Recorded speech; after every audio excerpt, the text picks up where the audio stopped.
Hola, soy el doctor Eber Corral. Seré su profesor en este curso de infectología para ENARM 2025. Soy especialista de infectología en adultos y como infectólogo de adultos tratamos enfermedades como VIH, tuberculosis, algunas otras infecciones virales como influenza, COVID o infecciones bacterianas complicadas, resistentes e incluso infecciones fúngicas y parasitarias. Así como ustedes, fui médico general por parte de la Universidad de Guadalajara. También me preparé para el ENARM con esas noches de cansancio, ese estrés que se tiene ante un examen de tal importancia en nuestra carrera. Pero también pues estoy aquí para guiarlos y acompañarlos no solo en la parte académica, sino proporcionarles estrategias, respaldo y sobre todo que conozcas que hay personas que creen en ti y en tu esfuerzo. Me formé como especialista de medicina interna e infectología por el Instituto Nacional de Ciencias Médicas y Nutrición, Salvador Subirán, y también por el mismo instituto tengo una alta especialidad en atención a personas con VIH. En este módulo hablaremos sobre síndromes clínicos importantes en la infectología de adultos. Los temas que trataremos serán neumonía adquirida en la comunidad, neumonía intrahospitalaria, neumonía asociada al ventilador, absceso pulmonar, infecciones en sistema nervioso central, infecciones abdominales y por enterobacterias, infecciones de piel, tejidos blandos y anaerobios y endocarditis infecciosa. Partiendo con la neumonía adquirida en la comunidad, nos preguntamos, ¿qué es, no? ¿Cómo se produce? ¿Quién se afecta o quién es afectado por neumonía? La epidemiología, pues consideremos que debemos partir por definiciones claras. Primero, la presencia de fiebre, tos, expectoración, disnea, más infiltrados pulmonares en radiología o imagen, pues nos definirá una neumonía clínica y radiológica. La neumonía adquirida en la comunidad, ¿va? Esta ocurre fuera del ámbito hospitalario y es el riesgo que cada uno tenemos de adquirir un germen, ¿va? Que se encuentra en el ambiente. La neumonía nosocomial o intrahospitalaria se adquiere 48 horas de una hospitalización, pero se puede considerar hasta 14 días posteriores a un egreso hospitalario. La neumonía asociada a ventilador se adquiere 48 horas después de la intubación, 48 horas o más. Y la neumonía asociada a cuidados de la salud, recuerden, esta definición ha sido debatida, ¿va? Y actualmente está abandonada, sobre todo por se liga a un uso excesivo de antibióticos. Entonces ya es una definición obsoleta.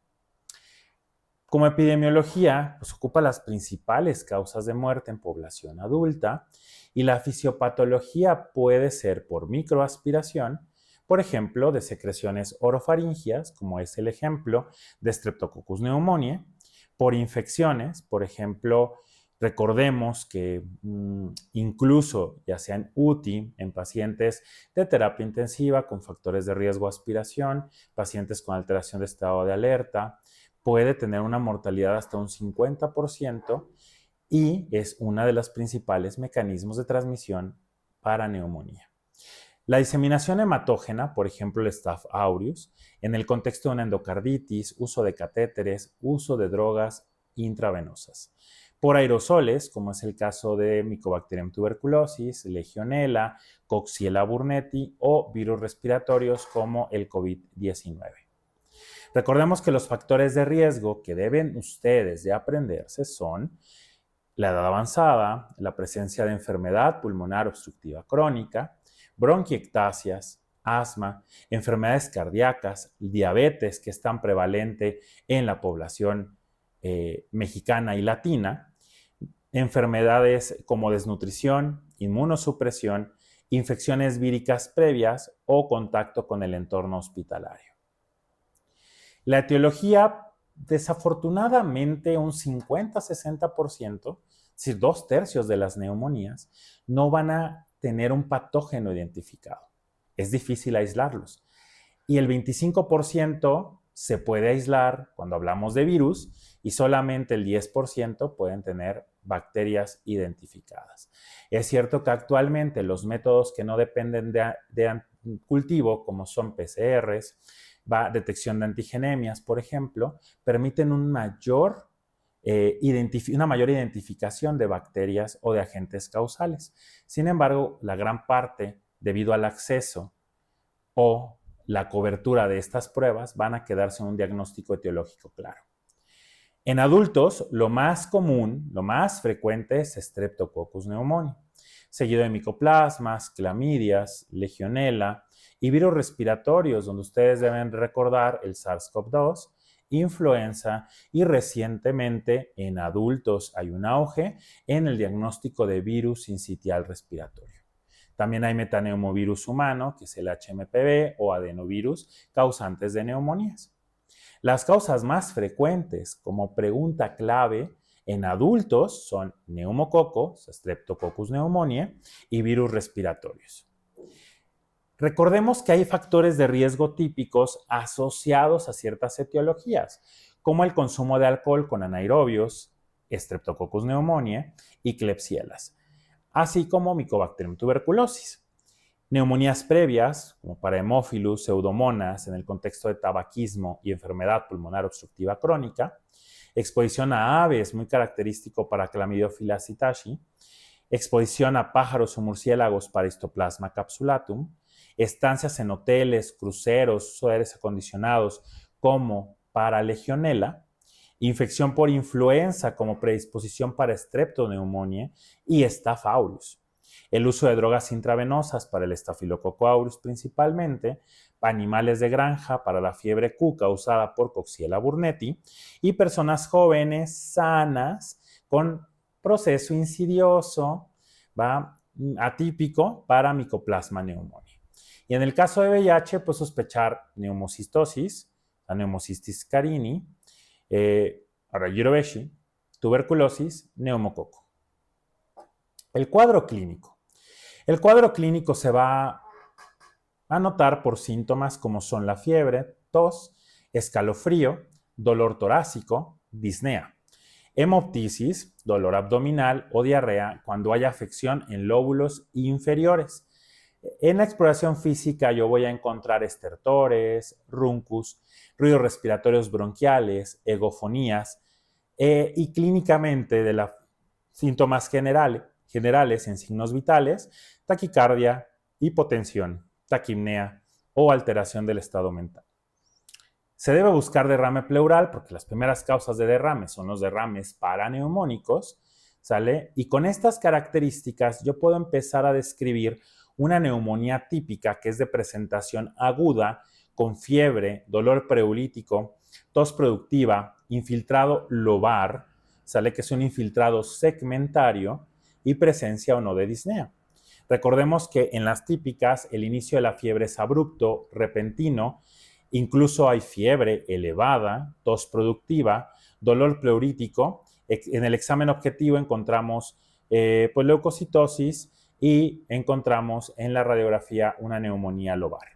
Las atípicas son subagudas, usualmente son de inicio indoloro, con fiebre no de inicio abrupto, incluso febrícula, tos poco productiva o sibilante, síntomas constitucionales predominantes, y en el examen objetivo pues encontramos leucocitosis, linfocitosis reactiva, leucopenia. Si yo exploro un pulmón atípico, voy a encontrar incluso en una exploración física normal. Y un pulmón típico, pues estos datos sugestivos en mi exploración de consolidación, como por ejemplo la egofonía. En la radiografía, en una neumonía típica encuentro un infiltrado intersticial, un infiltrado difuso, y el infiltrado lobar es para la neumonía típica, no se les olvide. Usualmente la neumonía típica tiene organismos no cultivables o no visibles en una tinción de grano. Vamos a hablar de un pequeño caso, un hombre de 22 años, con obesidad, que hace 5 días, de acuerdo al caso, inicia de forma súbita, con fiebre, mialgia, ataca el estado general y tos seca. La fiebre ha persistido una vez al día y a la exploración encontramos ruidos respiratorios disminuidos de manera homogénea, tiene estertores bilaterales, saturación baja, un 83%, biometría con leucos normales, 56% de neutrófilos, 32% de linfocitos y 1% de monocitos. ¿Cuál de las siguientes pruebas nos daría una mayor probabilidad de la etiología de este paciente? Vean esta imagen donde encontramos infiltrados, véanla bien, infiltrados, bilaterales, difusos, ¿ok? Entonces, con estos datos yo escogería hemocultivo como opción A, opción B, PCR, opción C, serología y opción D, procalcitonina.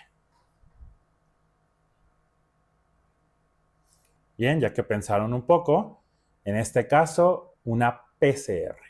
Sugiere una neumonía atípica con un cuadro agudo y habría que pensar en una etiología, pues veamos qué sigue, ¿no? De acuerdo a esto que están pensando, probablemente ya sé que tienen la respuesta, vean de nuevo su imagen de radiografía de tórax y qué manejo ustedes establecerían. Opción A, una cefalosporina de tercera generación, lo que significa el C3G, más claritromicina, más oseltamivir. O la opción B, solamente mi cefalosporina de tercera generación, más claritromicina. Mi opción C, penicilina benzatínica. O mi opción D, moxifloxacina. Si pensaron en su opción A, cefalosporina de tercera generación, claritromicina y oseltamivir, están en lo correcto. ¿Okay? Es una neumonía con infiltrados bilaterales que puede sugerir una etiología viral por el inicio abrupto de los síntomas. Entonces habrá que cubrir la opción que... Bien, hablemos entonces del diagnóstico. Les había comentado que para neumonía necesitamos tener tanto signos como síntomas y esta evidencia radiológica de infiltrados pulmonares. Entonces, empezando con los diagnósticos no microbiológicos, vamos a hablar de lo básico, la radiografía de tórax. Tenemos una radiografía, en este caso hay que pedir PA, hay que pedir lateral, ¿sale? Consideren siempre pedir PA y lateral. Y si es normal y persiste una sospecha, pueden repetir pasadas las 24 o 48 horas de los síntomas. Las pruebas de laboratorio que nos ayudan a un diagnóstico son gasometría, que también influye en gravedad, las características o alteraciones gasométricas, la procalcitonina, que se puede elevar en las neumonías bacterianas, aunque las neumonías virales también pueden elevar proca. Recordemos que usualmente debajo de niveles de 0.25 nanogramos mililitro, podemos pensar en que no será bacteriana, ¿no? O si yo tengo una disminución más del 80% de mi inicial 72 horas posteriores, puedo considerar el cese de antibióticos o me habla de una respuesta laboratorial al antibiótico. El diagnóstico microbiológico en general se reserva para pacientes graves, porque más que nada tener la capacidad o tener el acceso a los métodos diagnósticos. En aquellos que requieren UCI o simplemente en aquellos que requieren hospitalización, que va a entrar dentro de estas definiciones de gravedad, pues puedo considerar toma de hemocultivo, aunque en neumonía la presencia de hemocultivos suele asociarse a un rendimiento bajo, con sensibilidades que tienden a ser menores a un 30%, alrededor de un 10%. Una muestra de calidad en los hemocultivos, pues deben de ser tomados con una buena técnica estéril, ¿sale? Y usualmente tener 2 tomas de hemocultivos periféricos. Cuando hablamos de expectoración, aquí sí vienen estos criterios donde yo debo de tener más de 25 polimorfonucleares o menos de 10 células epiteliales, y menos de 10 células epiteliales por campo. Si yo no tengo estas características en una muestra de expectoración, mi muestra es mala. El GRAM y el GRAM debe solicitarse siempre en todas las muestras de expectoraciones que nosotros enviemos a un laboratorio de microbiología o bacteriología clínica.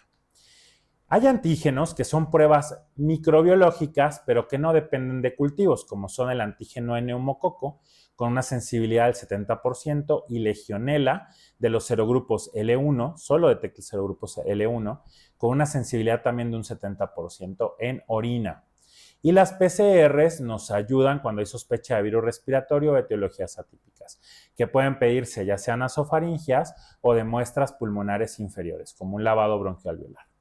Siguiendo estos pasos, otras opciones es que conozcan que existe un diagnóstico serológico, donde con una muestra de sangre yo voy a tener una etiología para usualmente microorganismos atípicos, como Mycoplasma pneumoniae, Chlamydia pneumoniae, Chlamydophila psittaci, legionelas, coxielas. La broncoscopía o el lavado broncoalveolar se reserva para casos graves con falla terapéutica, o sea, mala respuesta a tratamiento y elevado riesgo de complicaciones.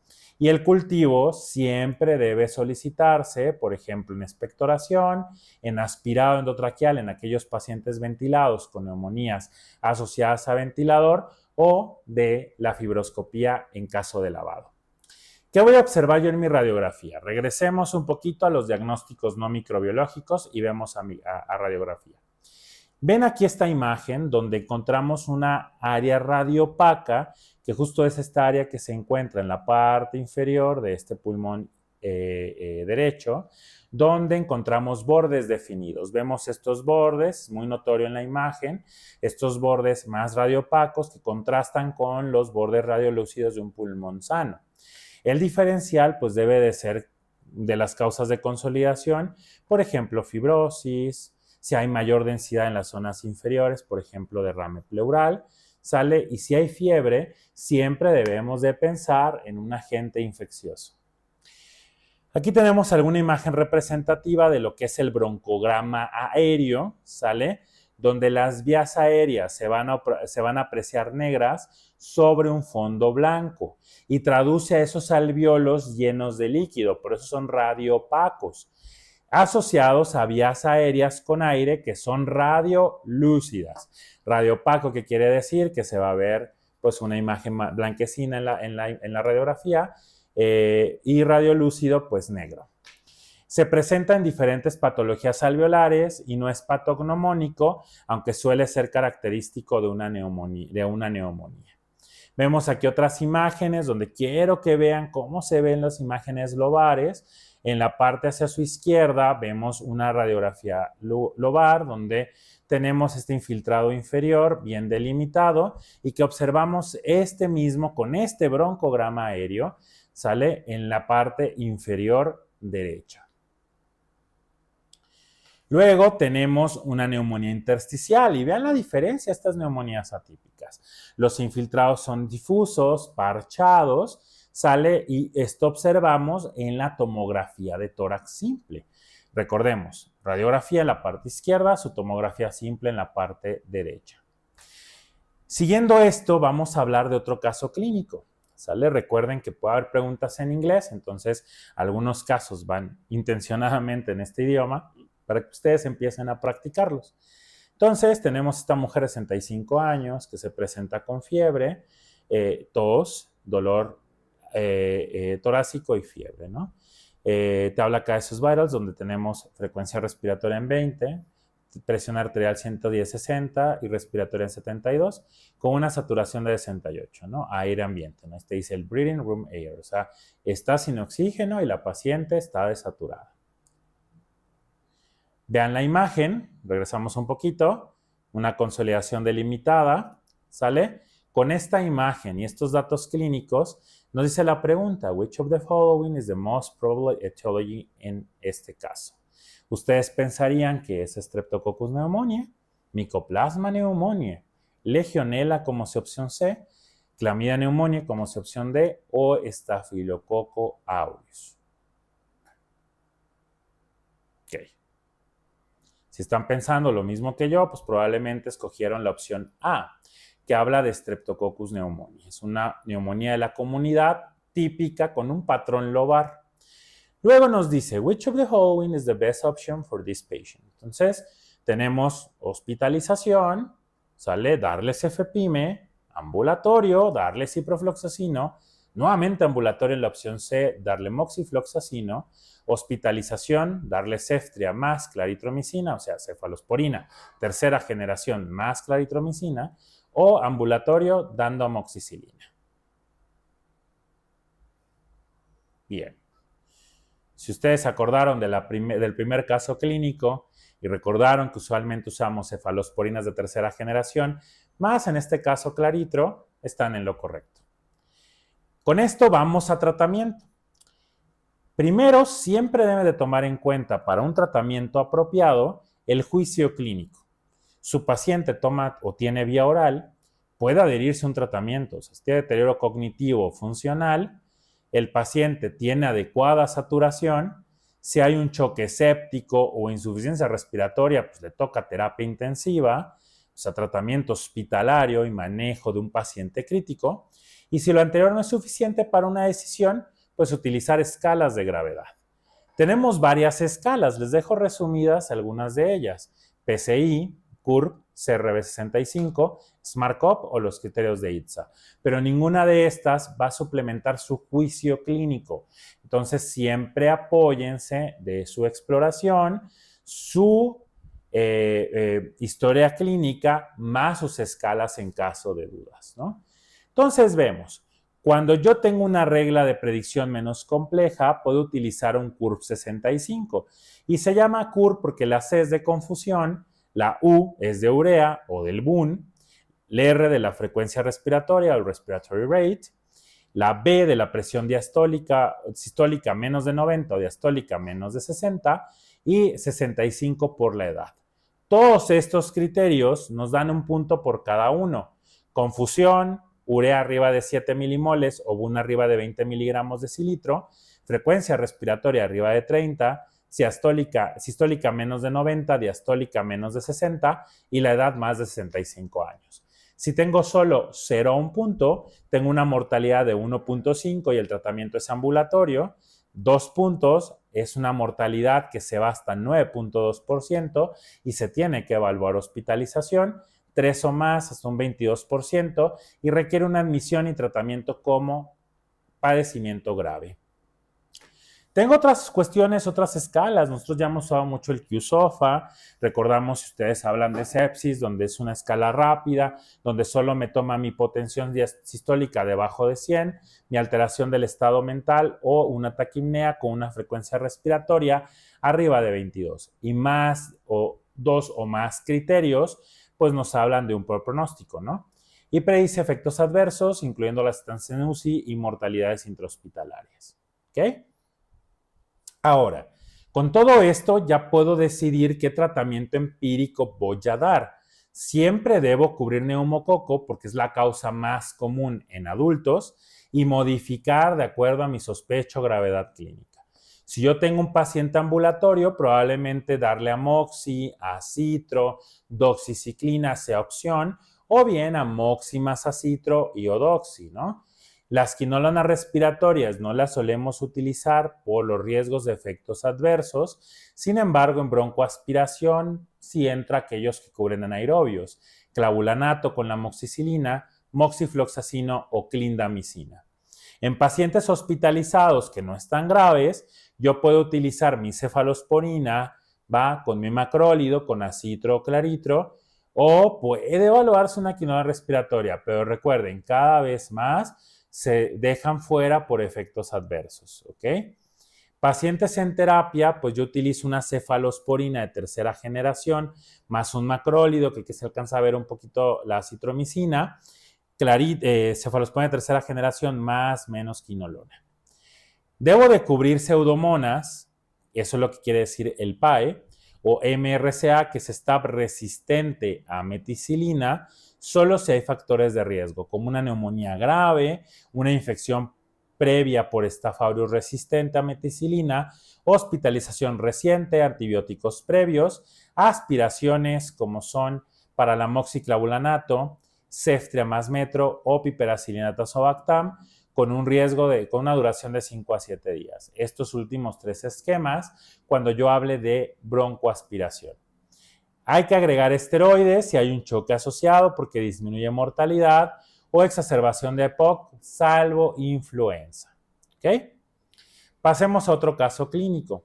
En este caso tenemos a un hombre con diabetes y que tiene tratamiento con insulina de 52 años, que ingresa con una neumonía de la comunidad 2 días después de haber iniciado tratamiento con ceftriaxclaritro, empeora de forma clínica, se encuentra con un dolor pleurítico postero-basal derecho, en su placa con un derrame pleural y en la toracocentesis vemos un pH ácido con 6,7 y una glucosa indetectable, o sea, debajo del límite de detección.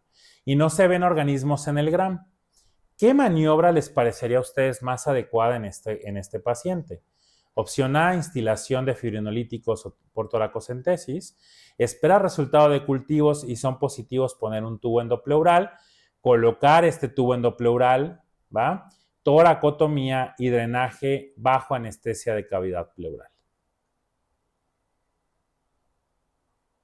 Si ustedes pensaron en colocar un tubo endopleural, están en lo correcto. Tiene criterios por este pH ácido y esta glucosa debajo del límite de detección. ¿Por qué hablamos de este caso? Porque en los seguimientos de neumonía debemos de tener en cuenta las causas de falla tratamiento. Si en 72 horas mi paciente no ha respondido, pues probablemente sea porque tengo un tratamiento insuficiente, ¿sale? Tengo niveles insuficientes, por ejemplo, utilicé vancomicina que requiere niveles terapéuticos para poder funcionar y si yo no dejé buena dosis y no tengo manera de monitoreo, puede haber niveles bajos. Otros diagnósticos puede ser pues, que tenga neumonía MDR, o sea, resistente o superinfecciones. Neumonías virales en otros diagnósticos o fúngicas, trombosis pulmonar, insuficiencia cardíaca, hemorragia alveolar difusa o enfermedad intersticial pulmonar. Infecciones metastásicas, que tenga una artritis séptica, que se complique con neumonía, una endocarditis, un derrame paraneumónico, un empiema o un absceso. Las neumonías más el derrame pleural, recordemos que el 40% de los derrames suelen ser paraneumónicos y son de las principales causas en el paciente hospitalizado con neumonía o con derrame pleural asociado. Si el derrame es complicado, recordemos, si yo tengo un derrame puncionable, más de 1 centímetro usualmente, siempre y cuando tengamos una buena ventana de punción, pues voy a solicitar un pH, glucosa, GRAM y evaluar interconsulta cirugía. Estos 3 primeros, pH, glucosa, pues se utilizan en el citoquímico y el GRAM se solicita usualmente en los estudios bacteriológicos. El derrame complicado siempre se va a sospechar si hay pus franca, si hay un pH menos de 7,2, glucosa menor a 40, una DHL mayor a 1000 o una tinción de gramo cultivo positivo pleural. Con uno o más de estos criterios, se debe de considerar un tubo endopleural. El empiema, que es un derrame purulento, se debe sospechar si hay fiebre más de 4 o 5 días de tratamiento antibiótico, si tenemos un neumococo como una causa de fiebre porque defervece de forma más lenta y también asociado a Haemophilus, Staph aureus o Unpiógenes. Los criterios de Light no deben de olvidarse que son criterios para exudados o trasudados. Un exudado es cuando tenemos proteínas más del 50% del suero, DHL más del 60% y usualmente o 2/3 arriba del límite superior normal. O una etiología, las etiologías pueden ser cáncer, infecciones, enfermedades de tejido conectivo o autoinflamatorias, como vasculitis, lupus, pancreatitis, sarcoidosis, por mencionar algunas. Y el trasudado yo lo tengo con menos del 50% de proteínas del suero, menos del 60% de proteínas comparadas con las proteínas del plasma. Y aquí tengo como etiología cirrosis, síndrome nefrítico, atelectasias, hipoalbuminemia o síndrome nefrótico. Recordemos los criterios de Light. Más uno o más nos da un criterio de exudado.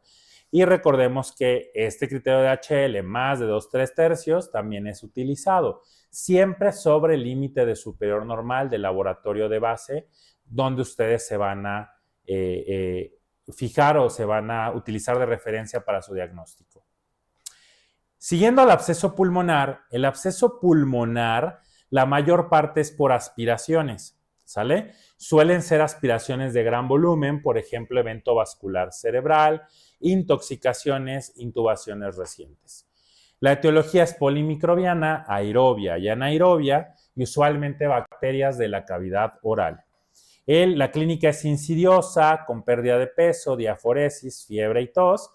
La radiografía se observa una consolidación con un nivel hidroaéreo y el diferencial siempre hay que considerar enfermedad cavitaria y enfermedad no infecciosa.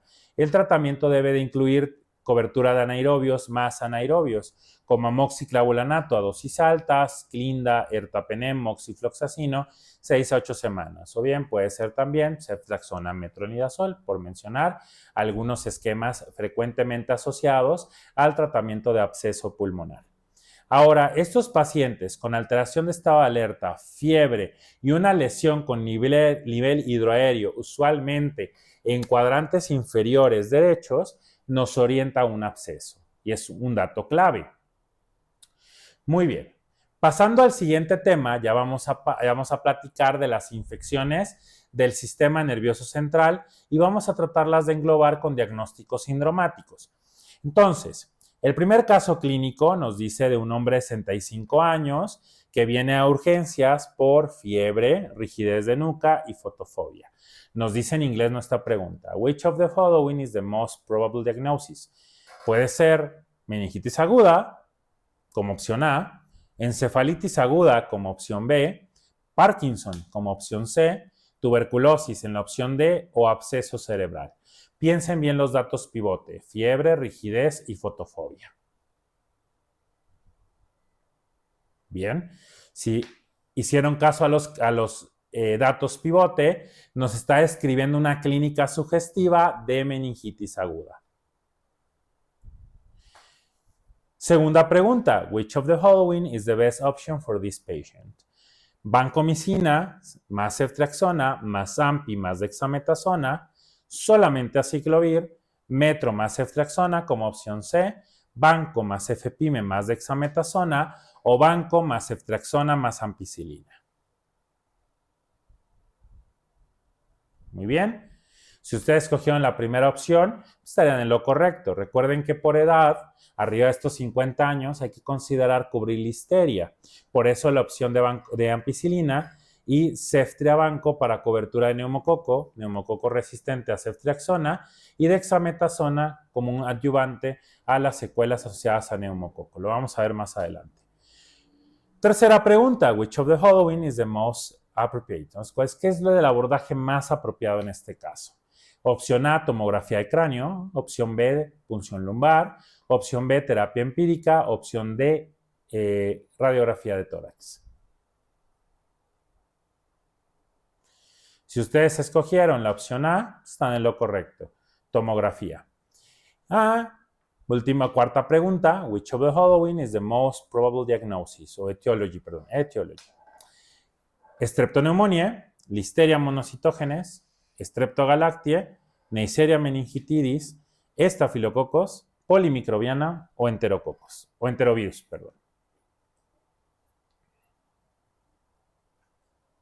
¿Se acuerdan de las etiologías de neumonías? Pues vamos a acordarnos o a repasar que en infección del sistema nervioso central, meningitis, estreptococo es de las más importantes. Vamos con otro caso, también es un caso en inglés. Este caso, fíjense los cambios. La edad es diferente, son un hombre de 19 años que viene mujer de 19 años que viene a urgencias porque se encuentra confusa. Tiene fiebre, náusea y vómito, dolor en cuello y cabeza, ¿no? Cefalea. Tuvo un exantema petequial en extremidades, sobre todo en extremidades inferiores. Su líquido cefalorraquídeo nos dice que hay una glucosa de 22, proteínas de 140 y con un conteo leucocitario de 1400 células por milímetro cúbico. Nos dice la pregunta: What is the most likely organism responsible for her condition? Entonces, con estos datos vamos a ver herpes simple 1, streptoneumonia, Neisseria meningitidis, Haemophilus influenza tipo B o virus de herpes zóster. Nuevamente, hagan caso a los datos pivote. Si escogieron Neisseria meningitidis, están en lo correcto. Con esto vamos a pasar a las meningitis.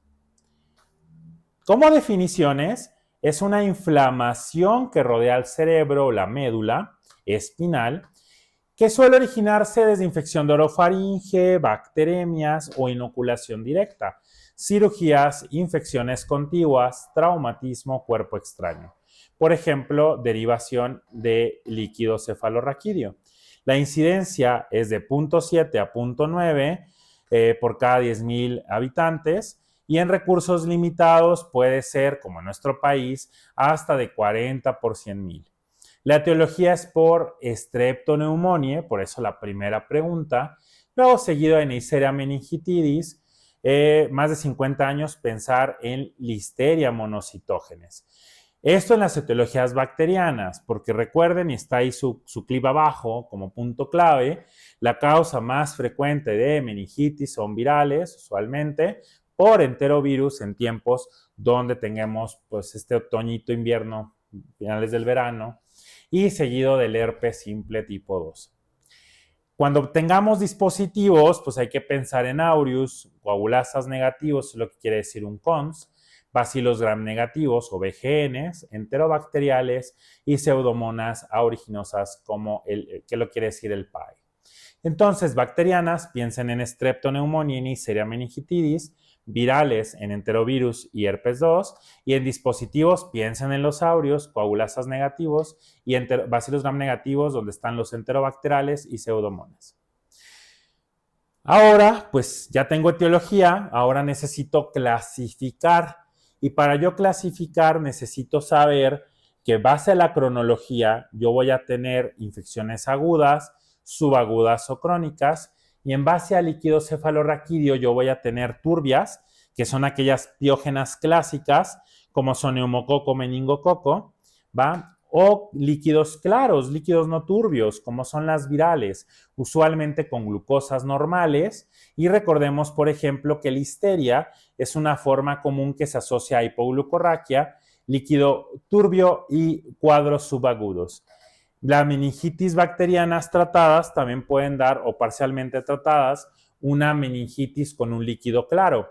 Y las subagudas o crónicas, pues ya hablamos de otras etiologías como hongos o principalmente tuberculosis. Viendo las neumonías agudas, estamos que el neumococo, que es una etiología principal en adultos bacteriana, seguido del meningococo, usualmente pacientes jóvenes son para el meningococo, la Neisseria meningitidis, y pacientes mayores para el neumococo. Menor frecuencia, pues tenemos el H influenza del tipo B, pero este es menos frecuente por la vacunación. El Streptoneumoniae, que tiene una etiología más frecuente, pues en adultos más de 20 años o menos de 2 años en los pediátricos. Y los factores de riesgo para estrepto son infecciones del oído, fístulas, y en el líquido cefalorraquídeo, inmunosupresión, alcoholismo y diabetes. Y Neisseria meningitidis son de adultos sanos, niños sanos, que suele ir de los 2 a los 20 años. Las bacterianas agudas, pues también tenemos a Listeria monocytogenes, con factores de riesgo neonatos, embarazo, más de 50 años, alcoholismo, uso de corticoides, trasplantados o alimentos contaminados como son lácteos o vegetales. Para Streptogalactiae y E. coli, eso es más frecuente en recién nacidos. Staph aureus, enterobacterias y pseudomonas son más de índole nosocomial o asociado a dispositivos, y los coagulasa negativos principalmente en derivaciones ventrículo-peritoneales. Puntos claves de etiología, recordemos, el Streptoneumoniae va a ocupar un 30 a un 60% de las etiologías, seguido de Neisseria meningitidis de un 10 a un 30%, después de Haemophilus influenza menos de un 5%, Listeria entre un 5 y un 10%, ¿sale? Los gram negativos, que usualmente son a dispositivos o asociados a cuidados de salud, asociados de la atención médica, como son E. coli, Klebsiella y pseudomonas. Estafilococos, también 5% usualmente por bacteremia, endocarditis o cirugía del sistema nervioso central, o sea, neurocirugía.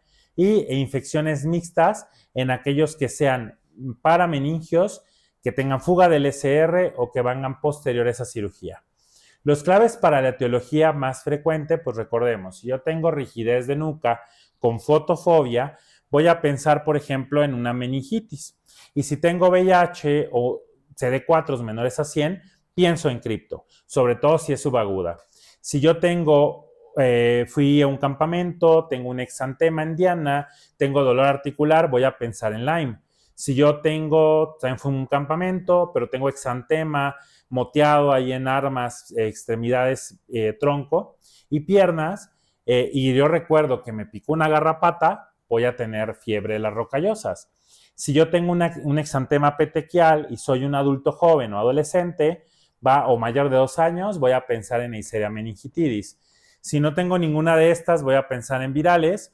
Y si es subagudo, si también tengo infiltrados pulmonares, si también tengo pérdida de peso, diaforesis, voy a pensar en tuberculosis.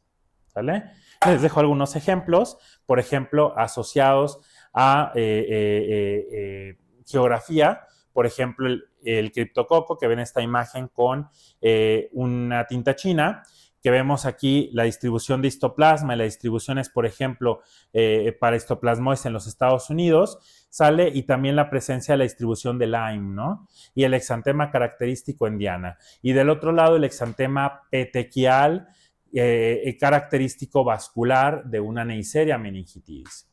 Para el cuadro clínico, yo voy a tener la triada clásica con fiebre, cefalea y rigidez de nuca, alteración del estado de alerta, náusea, vómito y fotofobia, crisis convulsivas, elevación de la presión intracraneal en un 90%, ¿va? Sobre todo, por ejemplo, en casos donde yo piense en cripto, y si está muy elevada, pues puede tener alteración del estado mental, presentar mitría de Cushing para hipertensión intracraneal, como que tiene bradicardia, hipertensión y respiración irregular, o inclusive llevar a posiciones de descerebración o de corticación. Ese es otro ejemplo de una meningococcemia, contiene este exantema vascular, reticular, purpúrico. Cuando lo ves ya no se te olvida que es un meningococo. La rigidez de nuca, solo vengo a recordarles que esta rigidez tiene una sensibilidad de un 30% con una especificidad de un 68%. Los signos meningios, como son el Brusinski, que es esta flexión refleja de mi rodilla posterior a una elevación pasiva del cuello, con una especificidad de un 95% y muy baja sensibilidad, o un kerning, que justo es la resistencia o dolor a la extensión de la rodilla, ¿sale? Con una especificidad de un 95%, pero mala sensibilidad. El que tiene más sensibilidad de un 63% es el YOLD, ¿no? La atenuación del YOLD o la sacudida, donde yo tengo una rotación de 2 a 3 veces por segundo y si hay una exacerbación de la cefalea, pues puede hablarme de una meningitis. El pronóstico pues tiene una mortalidad elevada de un 20%, 25% con secuelas graves, principalmente hipoacusia asociada al neumococo y también pues vamos a tener las meningitis virales. ¿Cómo voy a identificar yo una meningitis viral de una meningitis aséptica? Esto está un poco más sencillo, recordemos. Una meningitis aséptica es aquella que no tiene aislamiento. Hay un líquido claro, los leucocitos son de 200 a 300 con una glucosa normal. Las etiologías pueden ser por enterovirus, ¿va? Ya vimos que es la etiología principal y más frecuente de las meningitis virales y son estacionales, ya vimos que son del verano llegando al otoño, ¿no? Y pues en estos enterovirus incluye el ecovirus o el virus Coxsackie, por ejemplo. Luego tenemos en el punto número 2 los virus de herpes simple, usualmente el 2 que le gana más al 1 en las meningitis, asociado a primoinfecciones genitales, asociado a meningitis recurrente o también llamada de Molared. Y en el número 3 está el herpes zóster, que puede coincidir con una varicela zóster en un 40% de los casos. VIH y finalmente parotiditis, donde si yo tengo una orquitis y también tengo datos de meningitis, voy a sospechar cuando tengo rigidez en una parotiditis, ¿ok? Ahora, Recordemos que la causa más frecuente son enterovirus seguidos de virus de herpes simple tipo 2. Otras etiologías o causas de las meningitis son las causas virales, como son, pues ya vimos, virus, ya vimos cuáles son. Otros, el virus linfocítico de la coriomeningitis con exposición a roedores, virus de encefalitis, adenovirus, polio, CMV, Epstein-Barr. Infecciones bacterianas focales como un absceso o tromboflebitis séptica, infecciones parcialmente tratadas u otras infecciones como la TB, las fúngicas como cripto o cocci, la enfermedad de Lyme, sífilis. Pero también puedo tener neoplasias, puedo tener asociada a drogas en una meningitis séptica, usualmente antibióticos, inmunoglobulina hiperinmune, antiinflamatorios no esteroideos y antiepilépticos. Sistémicas como asociadas a autoinflamatorias como Sjögren, sarcoidosis, enfermedad de Behçet. Y la de Molaret, que es usualmente recurrente y que está asociada a virus de herpes simple tipo 2. De acuerdo a los casos, tenemos que, vamos a hablar de un caso clínico de un hombre de 35 años con diabetes, fiebre, tos crónica productiva, pérdida de peso de 10 kilogramos en un mes. Tenemos que en las últimas 2 semanas ha presentado cefalea de intensidad progresiva asociada a vómitos y episodios confusionales, y en los 4 días previos a su ingreso desarrolló inestabilidad de la marcha y diplopia. En el examen físico está desorientado, tiene rigidez de nuca, parece del sexto par y el resto está bien. En la tomografía con opacidades nodulares, ramificadas, con broncograma aéreo y cavernas superiores en el segmento posterior derecho y en lóbulo superior izquierdo. ¿Cuál es el diagnóstico más probable? Aquí tenemos varias etiologías: meningitis por cripto, meningitis viral, tuberculosis meningia o meningitis bacteriana. Entonces, en este caso es muy sugerente hablar de tuberculosis, ¿va? Es subagudo, tiene cavitaciones apicales en una tomografía de tórax. Entonces, con estos datos clínicos pivote, yo puedo pensar en TB. De acuerdo a su sospecha clínica, ¿qué hallazgos esperarías encontrar en el líquido cefalorraquídeo? Proteínas más de 1000, glucosa menos de 40, leucos más de 100, con predominio de linfos. O bien proteínas de 45-80, glucosa más de 60, leucos más de 100, con predominio de linfos. Proteínas más de 100, glucosa menos de 40, leucos más de 100.000, con predominios de neutrófilos. O proteínas de 15 a 45, glucosa más de 60 y leucos de 1 a 5. Piénsenlo bien, piensen en cada uno de los apartados del citoquímico para que encuentren su respuesta correcta. Si ustedes pensaron en la respuesta A, están en lo correcto, porque suele haber hipoglucorraquia con ligera elevación de proteínas y no tanto predominio de leucocitos con presencia de linfocitosis. Tenemos el curso que es subagudo de días a semanas. Tenemos esta pleocitosis linfocitaria, usualmente en la primera semana, que si yo me tardo mucho en diagnosticar, pues voy a encontrar el predominio neutrófilo, con hipoglucorraquia e hiperproteinorraquia, que va a incrementar con el tiempo. Mis etiologías en este caso son el Mycobacterium tuberculosis, Listeria monocitógenes y las espiroquetas como el Treponema pallidum. Brucela, ¿sale? Criptococo y nocardia o rickettsia. En tuberculosis, síndrome más común es la meningoencefalitis. Puede haber subagudas o crónicas. El LCR pues da un predominio linfocitario con proteínas elevadas e hipoglucorraquia. Tenemos también que buscar otros síntomas sugerentes de tuberculosis, como la astenia, diaforesis nocturna o la oftalmoplegia, afección a pares craneales, como el oculomotor, usualmente el sexto par, como decía el caso clínico, que es el abducens, o el cuarto, que es el troclear, o bien el oculomotor. La mortalidad va del 10 al 40% y el principal factor pronóstico es el demorar en el tratamiento empírico de la tuberculosis. El tratamiento son a 2 fármacos de fase intensiva, seguido de 12 meses de una fase de sostén, ¿no? Y asociado también a glucocorticoides, usualmente dexametasona, que la vamos a ir bajando a 0.4, 0.3, 0.2, 0.1. Cada semana se baja 0.1 de la dosis por kilogramo de peso. La meningitis subaguda más frecuente cuando afecta a pares craneales es tuberculosis, pero no es la única. Tenemos listeria, sífilis, brucela, Lyme y enterovirus. El abordaje diagnóstico lo vamos a tener con hemocultivos, sobre todo 2 sets. Posteriormente, considerar el inicio de antibióticos empíricos.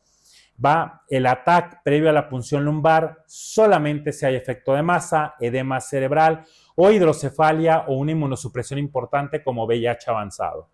Pele lo más pronto posible si no hay contraindicación, porque recordemos que vamos a perder sensibilidad conforme nos tardemos más en la punción lumbar.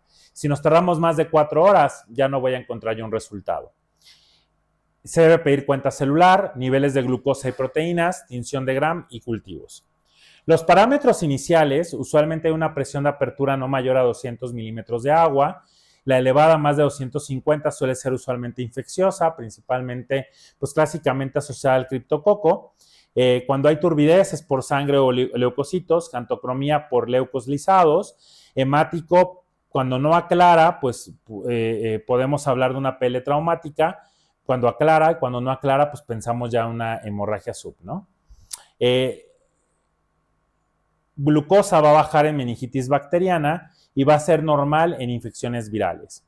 Las proteínas pueden estar usualmente normales de 20 a 30, depende de la técnica. Se debe de corregir menos de 1 miligramo por cada 1000 glóbulos rojos. La cuenta celular menos de 5 glóbulos rojos y menos de 5 glóbulos blancos. Esta corregida, el glóbulo blanco es 1 entre 500 o 1000 glóbulos rojos, más de 1000 glóbulos blancos. Usualmente lo vemos en meningitis bacterianas. En las virales suele ser mayor a 100 y otras condiciones suele ser tumores y otros diferenciales suele ser polimorfonucleares o mononucleares. La tinción de Gram sin microorganismos se va a observar en el 30-90% y el cultivo tiene una sensibilidad del 80 al 90%. Tengo algunas imágenes aquí para que ustedes tengan imágenes representativas de lo que nosotros vemos en las tinciones de Gram solicitadas a los pacientes, donde vemos en la primera imagen un diplococo Gram negativo. Bueno, hasta abajo, a la derecha, vemos un diplococo Gram positivo, ¿no? Entonces, si yo tengo este diplococo Gram positivo, ¿qué voy a pensar? Si yo escogí neumococo en esta imagen inferior derecha, estoy en lo correcto. Ahora, si yo tengo un diplococo Gram negativo en esta imagen superior izquierda, que es esta imagen rosita donde se ven 2 bolitas pegadas, ¿qué voy a sospechar? Meningococo, muy bien. Entonces, diplos positivos o morados, yo voy a pensar en neumococo. Diplos negativos o rositas o rojos, voy a pensar en meningococo. Si yo tengo cocos en racimos, sale que su imagen central, por ejemplo, yo voy a pensar en qué etiología. Si escogieron aureus o coagulasa negativos, también están en lo correcto. Pero si yo veo bacilos Gram negativos en la imagen inferior izquierda, ¿qué es lo primero que yo voy a pensar en mi líquido cefalorraquídeo? Así es, principalmente enterobacterias o pseudomonas, que son los agentes asociados a neumonías asociadas a dispositivos o a intervenciones quirúrgicas. Y si yo a la parte de arriba, superior derecha, veo estructuras alargadas en forma de bacilos azules que son Gram positivos, ¿qué voy a sospechar? Así es, listeria, ¿va? Ahora vamos a ver los hallazgos más comunes asociados en una punción lumbar. Bacteriana son muchas células, más de 1000 usualmente, proteínas más de 100, glucosa baja, aséptica, usualmente de 100 a 1000, con proteínas elevadas y glucosa normal, sugiere virales, hongos o protozoarios. Aséptica con 100 a 1000, con proteínas muy elevadas y glucosa consumida, sugiere más tuberculosis o neumonía fúngica. ¿Qué parámetros clínicos iniciales yo voy a necesitar? Primero, para la bacteriana, muy agudo, menos de un día, con una fiebre de alto grado, con dolor de cabeza, rigidez de nuca, ataca el estado general. Viral, de 1 a 7, con cefalea, fiebre, fotofobia, sin estado mental alterado. Fúngica o tuberculosis, subaguda o crónica, más de una semana, con cefalea, fiebre de bajo grado, pérdida de peso, diaforesis nocturna y alteración del estado mental. Para el abordaje diagnóstico, yo voy a necesitar mis pruebas virales, como son la PCR. Para tuberculosis voy a necesitar un Sil-Nielsen, PCR y cultivo. Para neurosífilis voy a utilizar BDRL, que es más específico, y FTABS, que es más sensible. Para criptococo voy a necesitar tinta china o antígeno de cripto.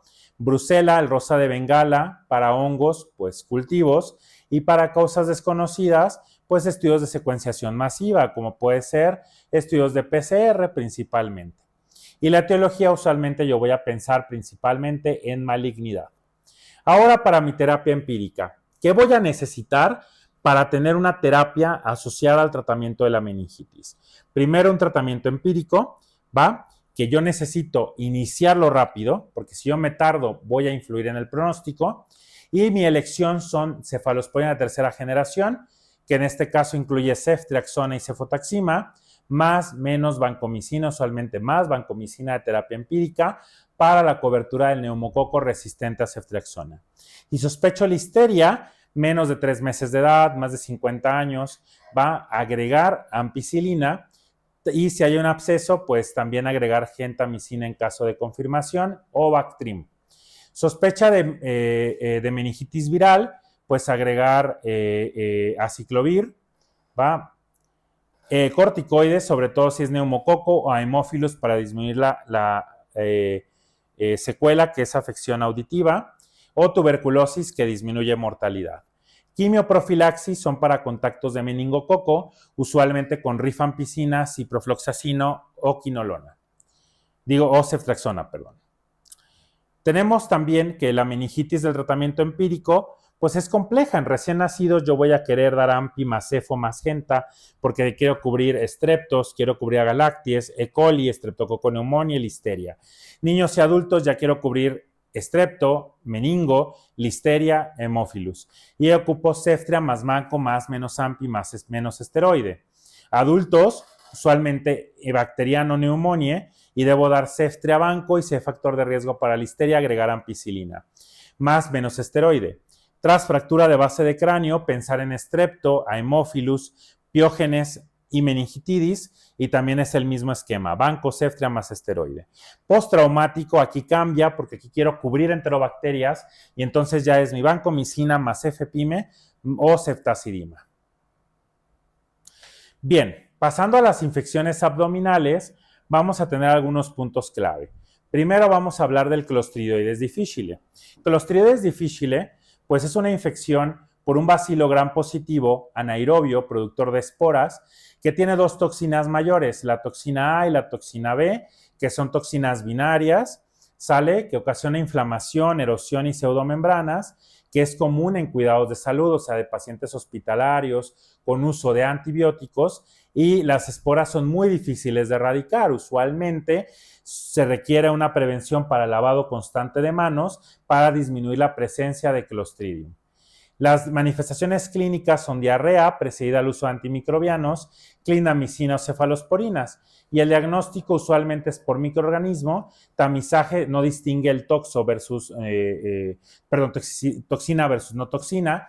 Los genes de resistencia de toxinas con la PCR o las toxinas por ELISA, y el tratamiento es quitar antibióticos, dar de 10 a 14 días de antibiótico para Clostri, que en este caso ya se prefiere vancomicina forever, pero van a encontrar que las guías todavía ponen en algunas ocasiones el uso de metronidazol. Entonces apréndanselo por su examen, está basado en guías de GPC mexicanas, en este caso, por ejemplo. Grave vancomicina. Sale, ya vimos que lo podemos utilizar también en la leve moderada, que sería el de agente de elección, y los agentes antimotilidad pueden estar contraindicados a menos que ya se tenga una cobertura antibiótica adecuada, pero para Clostri solamente no los dejamos. Veamos este caso de un arquitecto de 56 años que tiene tos seca, dolor de garganta, malestar, que tiene 10 años, 10 días antes tomó acitromicina y ahora tiene fiebre, escalofríos y más de 10 evacuaciones diarreicas por más de 2 días. No ha viajado, no tiene mascotas, no tiene hijos y tiene una ¿qué terapia empírica? O sea, what empiric antibiotic would you start while awaiting his stool culture. O sea, mientras tengo mi cultivo de heces o mi test para Clostridium, ahí viene el C. diff testing, ¿qué voy a utilizar de tratamiento? Ya vimos las elecciones, entonces se van a ir por acitro-oral, que él ya la estaba tomando 10 días antes, Vanco-oral, cipro-oral o fidaxomicina oral. Pues bien, si escogieron vancomicina están en lo correcto. ¿Por qué? Porque necesitamos cubrir Clostridioides difficile. ¿Cuál de las siguientes medidas es muy eficaz para Clostridium o Clostridioides? Todas con enfermedad sospechosa o probada deben de tener precauciones de contacto. Aquí nos pide que escojamos, énfasis ahí, ¿cuál de todas excepto? Hay una que es falsa. La A, pues ya vimos que terapia de aislamiento de contacto. La B, que el paciente debe de utilizar sanitizantes basados en alcohol. La C, que debe de limpiarse usualmente con limpieza del ambiente para clostridioides. Y la D, que no se utiliza antibióticos a menos que estén indicados. Pues bien, si escogieron entonces la letra B, están en lo correcto. Nada más recuerden, las esporas no se van a eliminar con alcoholes, utilizan jabones. Entonces, si a mí me preguntan una espora que se vaya a eliminar con alcohol, es falso. 4 horas después de ingerir arroz, ese es otro caso diferente, un hombre de 18 años presenta diarrea, vómito y náusea. Comió arroz. ¿Cuál sería el microorganismo causante de diarrea en este caso? Staphylococcus, Bacillus cereus, Salmonella enteritidis o Clostridium botulinum. Si contestaron Bacillus cereus, están en lo correcto, que es la diarrea asociada al arroz frito. Y tenemos una segunda pregunta. 18 años, 6 horas de evolución, con evacuación diarreica, líquida, 5 ocasiones, moco y sangre y dolor abdominal. Tiene glucosa de 90, creatinina normal en 0.7, leucocitosis de 12,000, hemoglobina de 14, neutros de 10,000 y plaquetas de 160, con heces con leucocitos abundantes, ¿sale? Es una diarrea inflamatoria. Entonces, si yo tengo este tipo de diarrea, ¿cuál es mi agente patógeno de principal sospecha o el causal? Tienes A, E. coli enterotoxigénica, B, E. coli enterohemorrágica, C, E. coli enteroinvasiva, D, E. coli hemolítica. Si escogieron E. coli enterohemorrágica, están en lo correcto. Una de las complicaciones sería megacolon, síndrome hemolítico urémico, falla hepática, perforación intestinal. Si escogieron el hemolítico urémico, también están en lo correcto. La diarrea infecciosa aguda y las intoxicaciones alimentarias, esto es algo rápido. Recordemos que una definición de la diarrea aguda o intoxicación son diarreas de más de 3 evacuaciones en 24 horas. La intoxicación usualmente se acompaña de vómito, diarrea y consumo de alimentos contaminados. La disentería usualmente se asocia a diarrea sanguinolenta, moco, pujo y tenesmo. Y la epidemiología tenemos que en incompetentes hay que considerar virus como son rotavirus, norovirus, campylobacter, shigella, salmonella, Clostridium perfringens, aureus, Bacillus cereus, E. coli, Clostridium difficile, parásitos. Usualmente encontramos lo más común que sea E. coli, sea inmunosupresión, pues E. coli, Cryptosporidium, micobacterias, CMV, herpes. Y en el viajero buscamos E. coli, shigella o salmonella. Ahora, una aguda intoxicación también la podemos clasificar por temporalidad. Menos de 14 días, usualmente es aguda, bacteriana o viral. Más de 14 días, usualmente parásitos no infecciosa, y aquí incluye la definición, más de un mes para crónica. No inflamatoria, cuando es acuosa, sin moco, sin pus, sin sangre, sin leucocitos en el coprocultivo. Inflamatoria, cuando es menor cantidad, sangre, pus, fiebre, cuando hay dolor abdominal, y es más de intestino grueso, cuando la primera es más de intestino delgado, las no inflamatorias. La principal distinción de diarrea va a darse por la duración y la presencia del componente inflamatorio, ¿ok? Ahora, la etiología es no inflamatoria versus inflamatoria. Norovirus en la no inflamatoria o rota, E. coli enterotoxigénica, Clostridium perfringens, Vibrio cólera, Giardia lamblia, Cryptosporidium. Inflamatoria para Salmonella, Shigella o Campylobacter, la E. coli enteroinvasiva, el Clostridioides difficile o la entamoeba histolítica. La diarrea aguda o la intoxicación alimentaria se va a dar usualmente por consumo de mariscos o moluscos. Para el pollo, usualmente, para mariscos vibrios, cólera o Parhemolyticus, para el pollo Campylobacter, para salmonela, huevos o reptiles, sobre todo contacto con tortugas o serpientes, para la carne Clostridium perfringens en la salmonela, lácteos, salmonela o Yersinia. Ahora, los virales son más del 50% de los eventos de diarrea. Y usualmente aquí tenemos al norovirus, que es la causa más común, rotavirus, que es la causa más común en niños, y las causas bacterianas. Para toxinas tenemos las primeras 24 horas con la formación de náusea o vómito, para el Staph aureus con postres, lácteos o carnes enlatadas, para Bacillus cereus el arroz frito, como ya hemos mencionado, para Giardia, diarrea subaguda, Cryptosporidium, CMV o MAC, pues usualmente son más asociados a VIH, y entamoeba histolítica, pues un factor de riesgo, pues países subdesarrollados, alcohol y ser hombre. Diarreas infecciosas agudas e intoxicaciones, tenemos que la diarrea puede ocasionar inflamatoria, deshidratación y fiebre, puede haber leucocitosis, puede haber sangre oculta en heces positiva, y esto indica una etiología infecciosa inflamatoria. Los cultivos, pues podemos tener salmonella, shigella, Campylobacter, E. coli, sobre todo la inflamatoria O157, Yersinia o Vibrio. El coproparasitoscópico hay que pedirlo cuando es diarrea subaguda o crónica, más de 14 a un mes respectivamente, o en inmunocompromiso. Y las claves de diagnóstico. Si yo tengo respuesta inflamatoria con fiebre, pienso en infecciosa. Si yo tengo síndrome de desgaste crónico, cáncer o malabsorción, si usé antibióticos, pienso en Clostridioides difficile. Si tengo diarrea y síntomas neurológicos, yo pienso en botulinum o Campylobacter jejuni como un diferencial o etiología de Guillain-Barré. El tratamiento es la hidratación, la dieta, evitar cafeína, lácteos o sorbitol, fármacos como loperamida en caso de que ya tenga antibiótico cuando sospecho de una diarrea inflamatoria, por E. coli, sobre todo esta productora de toxina Shiga o clostridioides. Aquí tengo que evaluar caso por caso. Bismuto, antimicrobianos antiinflamatorios, cubrir Vibrio, Shigella y Giardia de acuerdo a las etiologías, sobre todo en diarreas disenteriformes, en diarreas subagudas para el caso de la Giardia. Y pues malabsortivas también para el caso de Giardia. No todos los pacientes con diarrea se deben tratar. La mayoría de los pacientes van a requerir solo hidratación porque es una diarrea no bacteriana.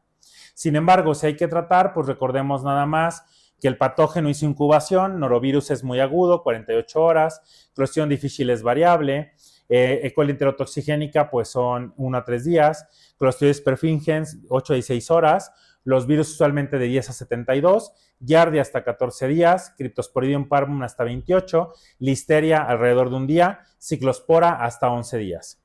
Y la diarrea inflamatoria, siguiendo el recuadro de sus libros, pues Salmonella de 1 a 3 días, Campylobacter también, sobre todo aquí Campylobacter aves de corral, Salmonella también, pero se agregan aquí los huevos, carne o pescado o leche sin pasteurizar, Shigella con verduras crudas y agua contaminada, Yersinia con leche, carne y verduras, Vibrio con crustáceos o moluscos, Entamoeba con agua, alimentos contaminados con heces, E. coli con leche, carne sin pasteurizar y zumos o jugos, Aureus con crema pastelera, salada de patatas, mayonesa. Bacillus cereus con carne, leche, embutidos, huevos y principalmente arroz frito. Y para el tratamiento, pues tenemos, para la etiología, pues tenemos que principalmente el diagnóstico, el mecanismo de daño, por ejemplo, el norovirus, pues afección ahí directa viral, Clostridioides por efecto toxigénico, E. coli también por efecto toxigénico termolábil, sale, y de ahí pues tenemos varios factores de riesgo, ¿no? Si yo tengo VIH, voy a pensar en ciclospora o Cryptosporidium parvum, si tengo inmunocompromiso, embarazo, alcoholismo, en listeria, si he viajado a países con recurso limitado, contacto con animales y tengo además síntomas neurológicos con debilidad, Campylobacter, Shigella también en agua contaminada y verduras, Yersinia en transfusiones o alteraciones de metabolismo de hierro, Vibrio Parhemolyticus más común en cirrosis, Entamoeba en países con recursos limitados, Staph aureus en casos como de las parrilladas o ensalada de batatas. Muy bien, ya teniendo todas las etiologías que son muy extensas, tratamientos que son muy extensos, tenemos este caso de un hombre de 42 años que tiene fiebre, dolor abdominal, sale y además ha consumido tacos de forma intermitente. Tenemos también que tiene una TA de 160, una frecuencia de 82, respiratoria de 22, tiene fiebre, dolor a la palpación profunda y no tiene datos de irritación peritoneal.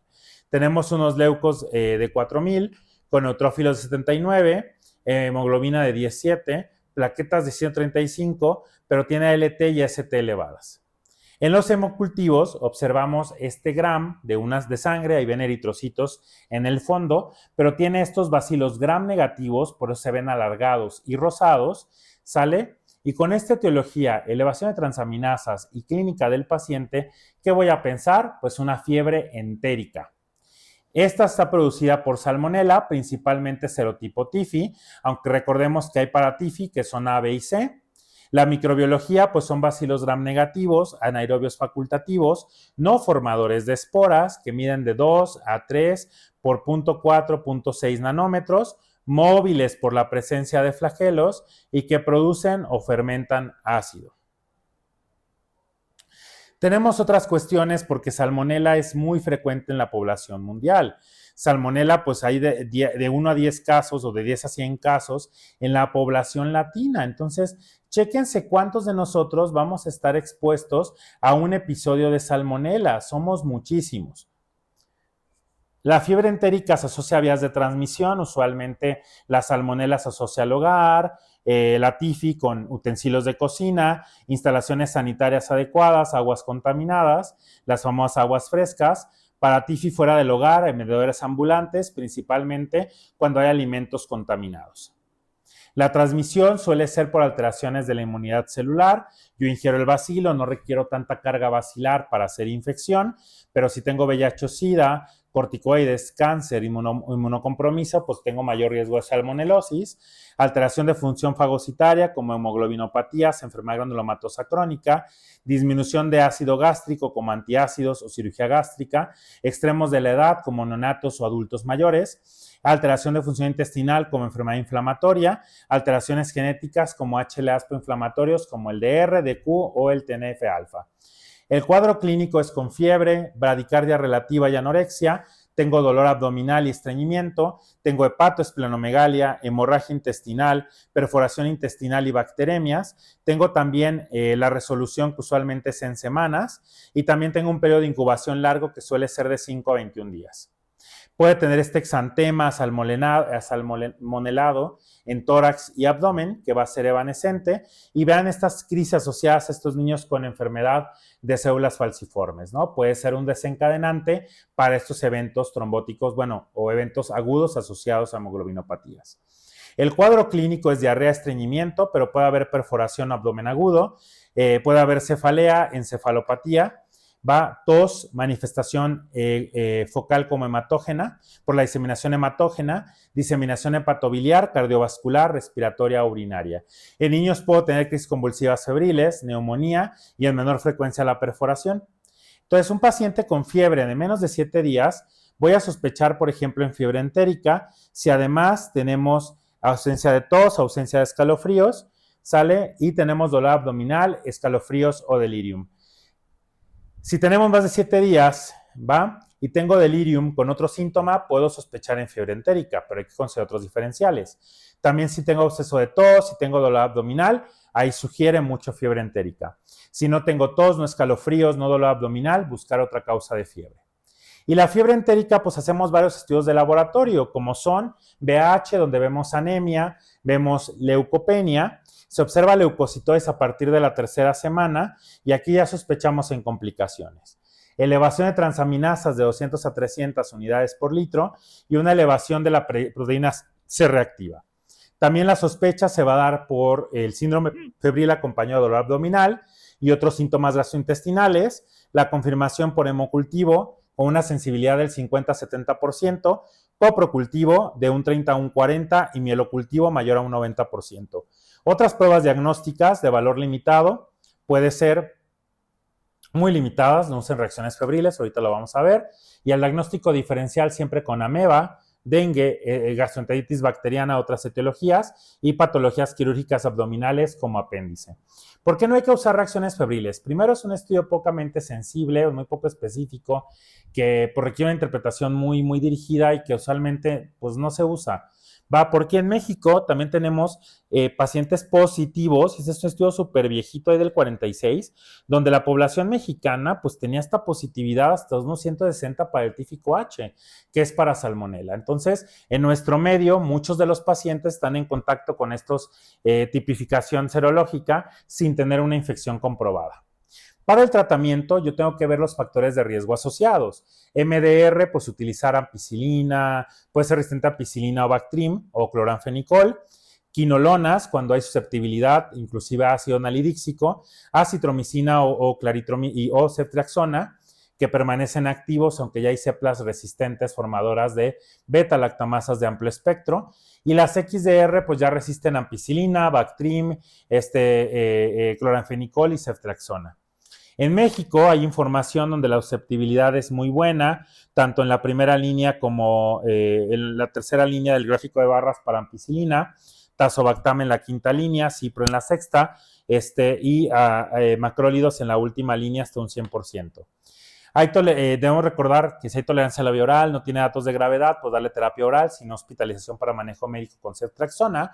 Y si no sabemos cuál es mejor, pues no sabemos a veces cuál duración es mejor, cuál no, pero siempre dirigirnos a la terapia empírica de tratamiento y a la presencia de complicaciones.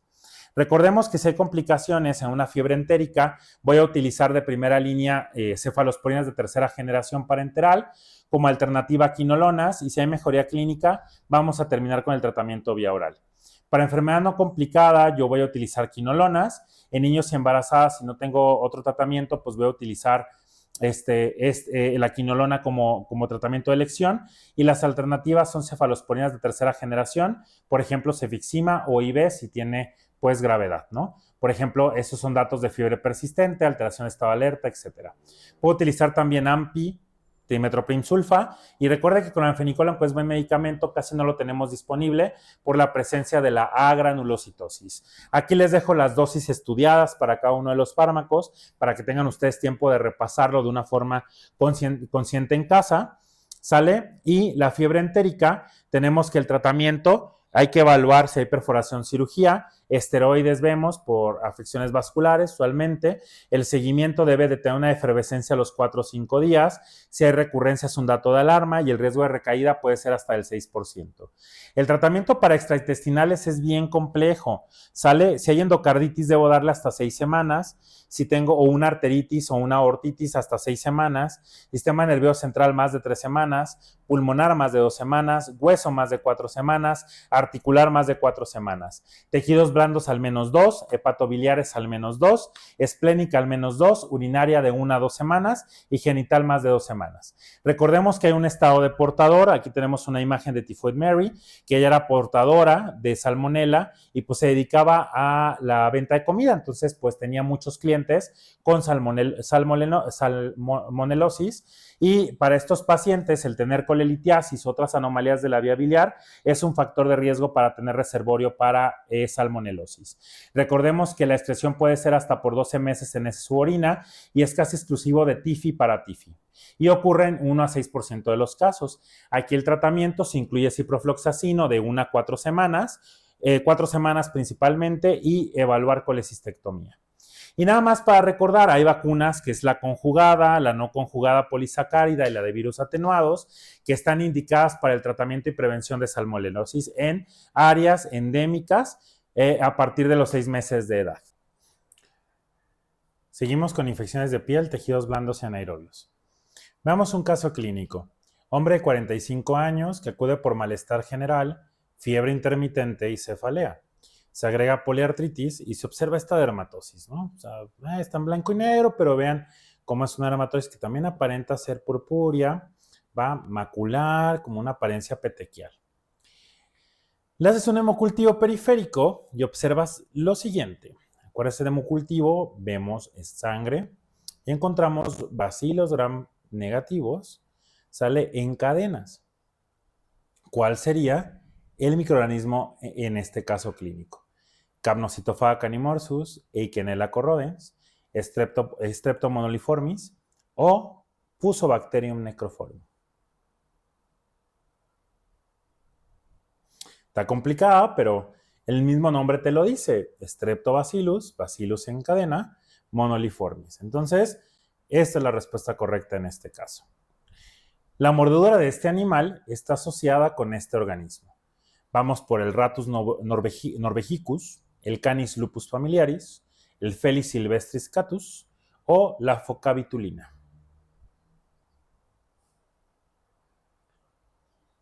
Si todos pensamos en el roedor, estamos correctos. Vamos a partir con la celulitis. La celulitis se define como un eritema con edema, incremento de la temperatura local y dolor, con margen no definido. Al contrario de erisipela, que son lesiones edematosas, rojas induradas, con margen demarcado, elevado, por lo general que puede aparecer en cara o extremidades.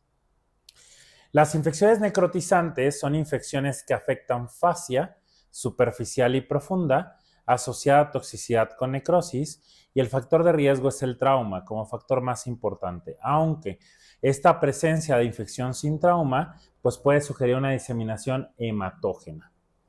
Pensamos en estreptos, en estreptos principalmente piógenes, estafilococos.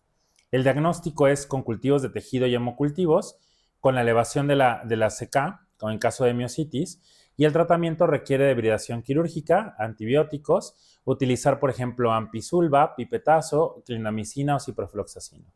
La gangrena de Fournier es una gangrena escrotal y perineal con rotura de una barrera mucosa o genitourinaria, con factores de riesgo como son la neutropenia, cáncer o diabetes.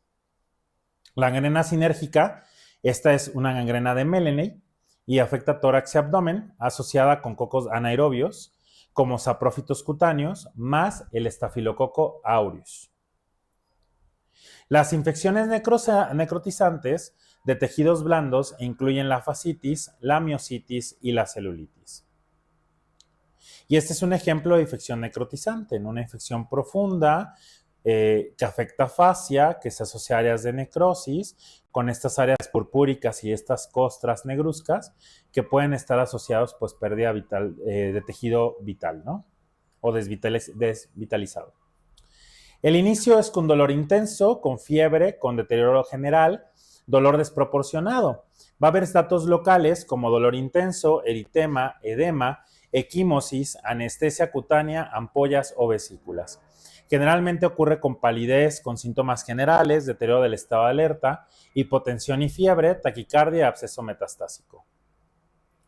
En horas puede haber eritema, edema con alteración de la sensibilidad, y estas infecciones principalmente son de etiología polimicrobiana, por aerobios y anaerobios en pacientes con factores de riesgo, o monomicrobiana del tipo 2, principalmente por estreptos en pacientes de todas las edades con diferentes patrones. Entonces aquí tenemos otra clasificación. Tipo 1 para polimicrobiano, tipo 2 para monomicrobiano. La mionecrosis va a ocurrir, por ejemplo, por Clostridium perfringens en el 90%, seguido de Septicum e Histolyticum. Factores de riesgo con traumas en la zona de entrada, zonas desvitalizadas o isquémicas, neutropenia, cáncer, divertículos, con afección inclusive que puede haber hasta abdominal, ¿no? Características, dolor desproporcionado y la mionecrosis, que sigue un edema, una fase exudativa y una fase de gas.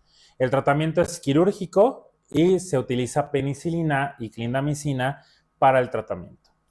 Luego vamos a tener otro caso, 29 años, sano, que acude por dermatosis posterior a nadar en piscinas.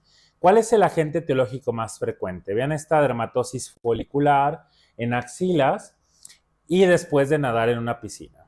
Ustedes pensarían en epidermidis, aureus, Eikenella corrodens o Pseudomonas aeruginosa o bien abreviada como PAE. Exactamente, si ustedes cogieron PAE, están en lo correcto, ya que las pseudomonas en estos pacientes con exposición a albercas o piscinas, pues se caracteriza o está asociada a esta foliculitis o esta afección perifolicular.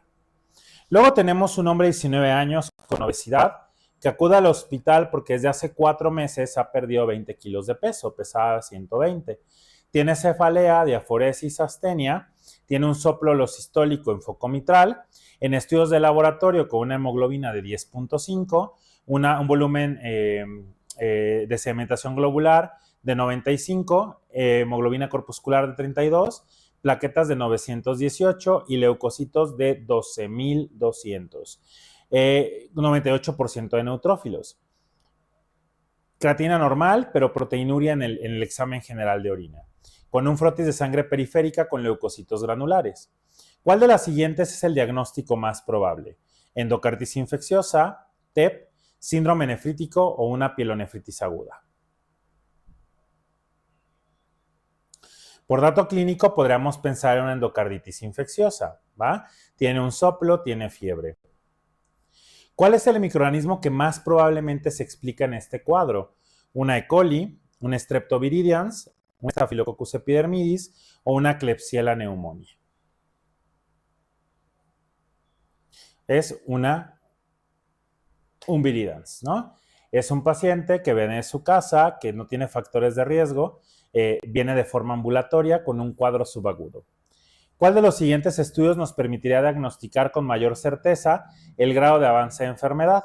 Hemocultivos, ultrasonido renal, un transendoscópico, un ecocardiograma transendoscópico o un ecocardiograma transtorácico. Recuerden, mayor certeza de diagnóstico. Así es, un ecocardiograma transendoscópico. Pasando a endocarditis infecciosa, vamos a hablar primero de la epidemiología. Como definición, es la infección del endotelio cardíaco, no necesariamente limitado a válvulas, con una afección de válvulas nativas, usualmente la forma más frecuente, y principalmente afecta a la válvula mitral.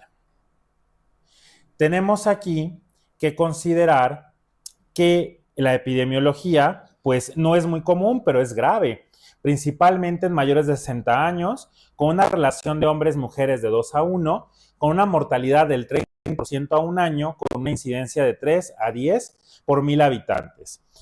Este tema es de mucha relevancia porque es un tema muy preguntado, es un tema que requiere evaluar etiología y características clínicas y usualmente está asociada con afección estafilocócica, enterocócica, y el diagnóstico, tratamiento y profilaxis son temas muy preguntados en exámenes de preparación para una residencia médica. Los factores de riesgo son, tenemos condiciones predisponentes valvulares, ¿sale? Alto riesgo de endocarditis previa, válvulas o anillos protésicos, algunas cardiopatías congénitas, como son aquellas cianosantes no reparadas, CIBs, shunts como el conducto arterioso, trasplante cardíaco, valvulopatías adquiridas, principalmente insuficiencias valvulares, dispositivos de asistencia ventricular. El riesgo intermedio puede ser la fiebre reumática, el prolapso de la válvula mitral con insuficiencia, valvas engrosadas, miocardiopatía hipertrófica o una válvula aórtica bicúspide. Los factores de riesgo para bacteremia van a incluir drogas IV, catéteres, material protésico cardíaco o problemas dentales. Otros factores son la inmunosupresión y algunas comorbilidades. Vamos a hablar un poquito acerca de otro caso clínico. 45 años, usuario de drogas parenterales, ojo con ese tema, acude al servicio de urgencias por fiebre, dolor pleurítico, tos y expectoración purulenta. En la radiografía de tórax se observan múltiples lesiones pulmonares nodulares, periféricas, algunas de ellas cavitadas. ¿Cuál sería su diagnóstico más probable? Y si pueden de una vez, o idealmente díganme, ¿cuál sería la válvula afectada en este caso? La endocarditis pulmonar por Staph epidermidis, tricuspidia por Staph epidermidis, tricuspidia por Hasek o tricuspidia por Staphylococcus aureus. Así es una tricuspidia por aureus, porque es usuario de drogas parenterales, que usualmente es una de las excepciones para afección mitral, y aureus es una causa muy común de afección en usuarios de drogas. Luego tenemos otro hombre de 58 años por fiebre, pérdida de peso y disnea. Sale en la exploración física, tiene un soplo aórtico, estigmas de embolismos periféricos y el ecocardiograma muestra una vegetación de 1 centímetro. En una válvula aórtica, en 2 de los hemocultivos, se aísla Strepto bovis. ¿Cuál de las siguientes exploraciones nos ayudaría con el diagnóstico? Una prueba de tolerancia a la glucosa, radiografía de tórax, endoscopia digestiva alta o colonoscopia. Bien, pues están en lo correcto. ¿Por qué? Porque bovis puede ser una causa de translocación bacteriana asociada a tumores de colon.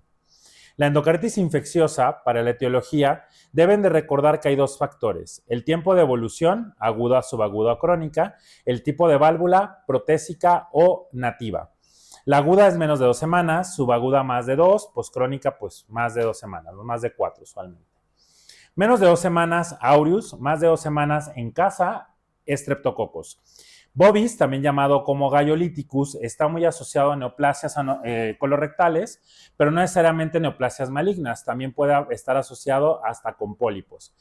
Enterococcus fecalis en adultos mayores tras cirugías urinarias o gastrointestinales y accesos femorales. La endocarditis de la válvula protésica puede haber de 0 a 2 meses, como el Staph aureus, de 2 a 12 meses el epidermidis y más de 12 meses el Streptococcus. Causantes de endocarditis, recuerden, número 1, aureus, número 2, streptoviridans, número 3, enterococo. Principalmente el de riesgo es enterococo fecalis. Solo hay que recordar que el estafilococo se va a dividir de acuerdo a la coagulasa. Coagulasa negativo, como el Lugdunensis, epidermidis hominis, y coagulasa positivo, como el Staph aureus.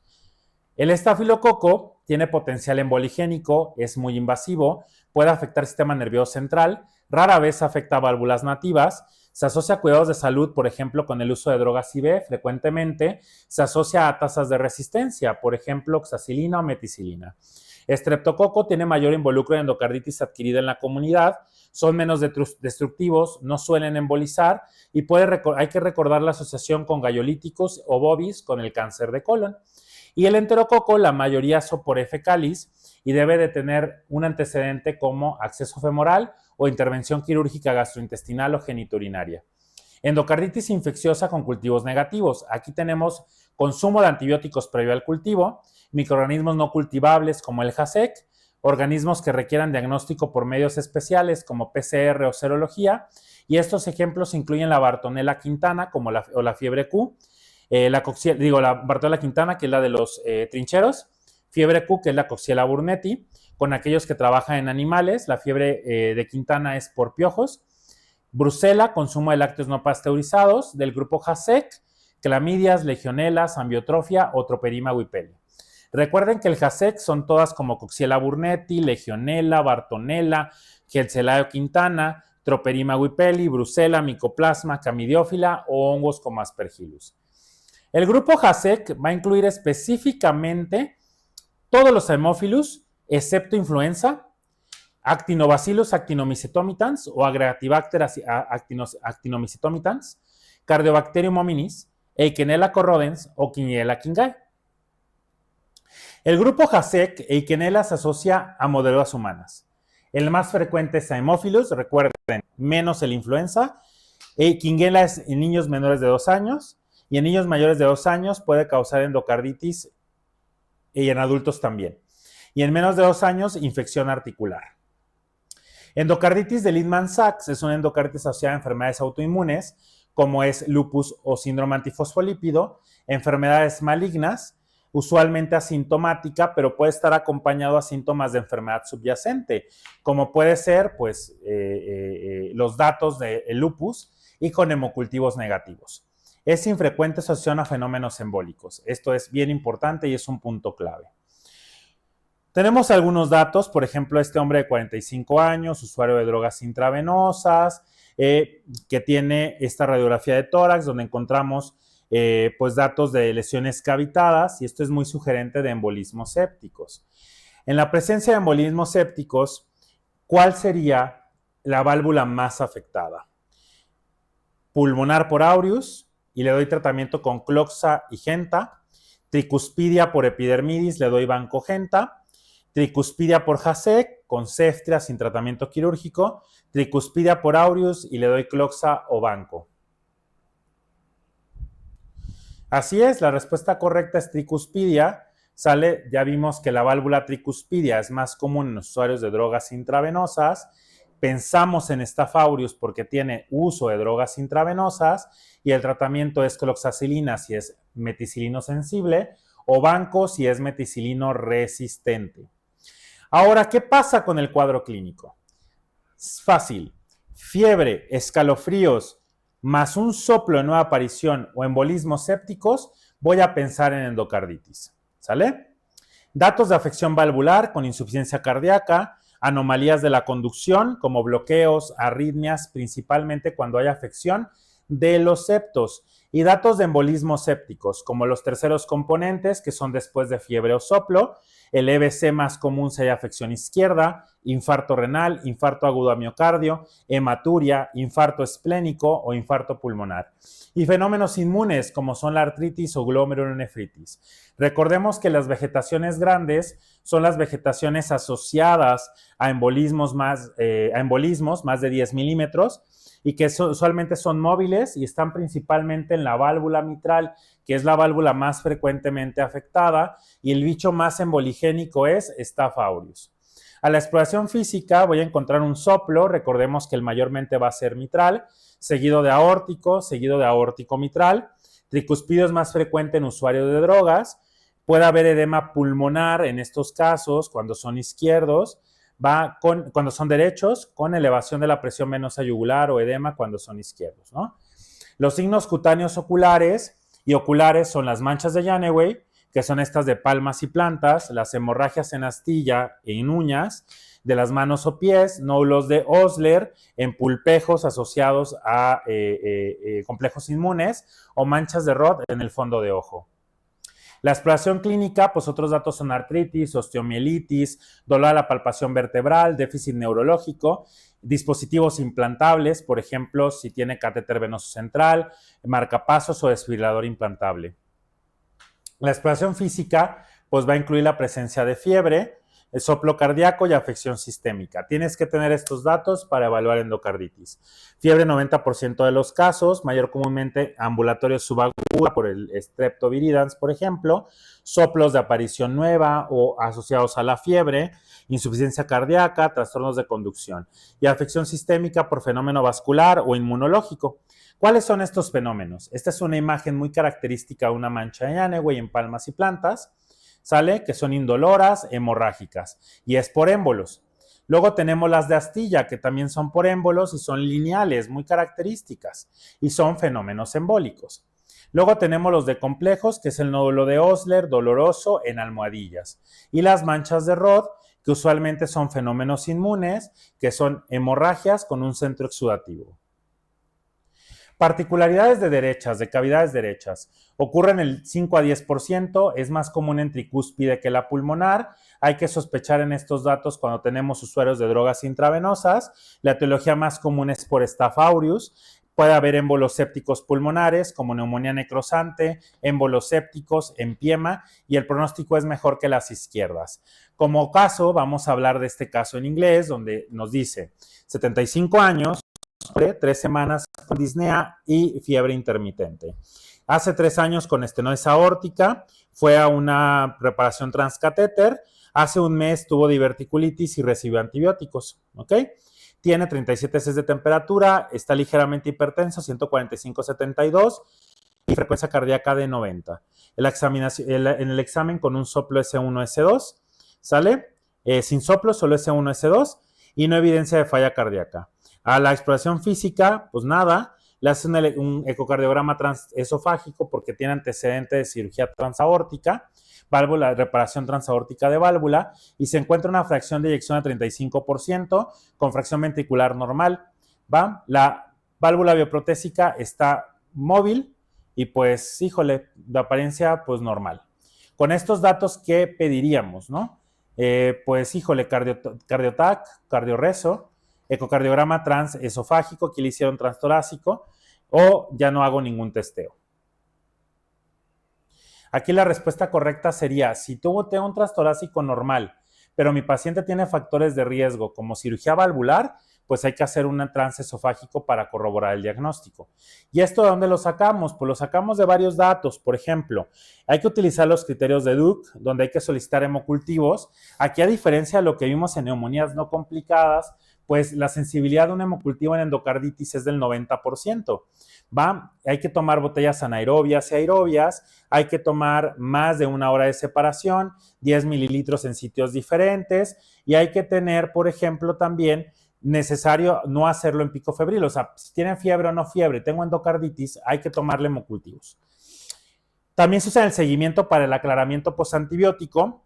El eco transtorácico, también digo, el electrocardiograma si hay afección septal, voy a encontrar bloqueos o arritmias. El ecocardiograma tiene una sensibilidad transtorácico del 60% y el transesofágico del 80 al 90%. Y el transesofágico se puede utilizar si el transtorácico no tengo yo un dato clínico de sospecha y no tengo sospecha alta o no tengo diagnóstico. La sospecha de complicaciones, por ejemplo, un bloqueo AB, las personas de alto riesgo, si es causada por aureus u hongos, y el cambio de la sintomatología como una alternativa, el repetirlo. Si está negativo el transtorácico, pero tengo alta sospecha, pero el paciente está bien, no tiene ningún dato, repetirlo a los 7 días. Otros hallazgos por laboratorio son anemia normo-normo, elevación de factor reumatoide, BCG y PCR y afección renal. Otros estudios de imagen es la TAC cardíaca, para descartar abscesos principalmente, el PET, si es no concluyente, y de hecho ya están algunas guías, sobre todo en guías europeas, y la resonancia para búsqueda de complicaciones locales.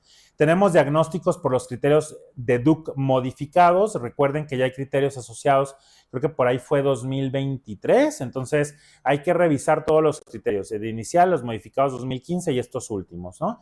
Y recordemos que los criterios son 2 mayores, sale o un mayor más 3 menores, o 5 menores, o uno patológico. Y el diagnóstico posible con 1 mayor y 1 menor, o 3 menores. Y aquí están los criterios modificados, ¿no? Cultivos para aureus, viridians, Galloliticus casec o Enterococo fecalis, 2 o más para enterococos adquiridos en la comunidad, bacteremia persistente, un hemocultivo para Sebornetti o serología mayor a 100, esto es clave, ecocardiograma con vegetación oscilante, con aurisma, fístula, perforación o dehiscencia, el PET positivo en la válvula protésica o lesión paravalvular definida en la TAC cardíaca. Criterios menores, cardiopatía predisponente, usuario de drogas intravenosas, fiebre mayor a 38 grados, fenómeno vascular, hemocultivos positivos que no cumplan criterios, por ejemplo, que sea una enfermedad potencial activa como brucela, clamidia, legionela, bartonella o una PCR para Pneumonia. Hay hallazgos ecográficos compatibles con endocarditis infecciosa, pero que no estén en los criterios mayores ya mencionados.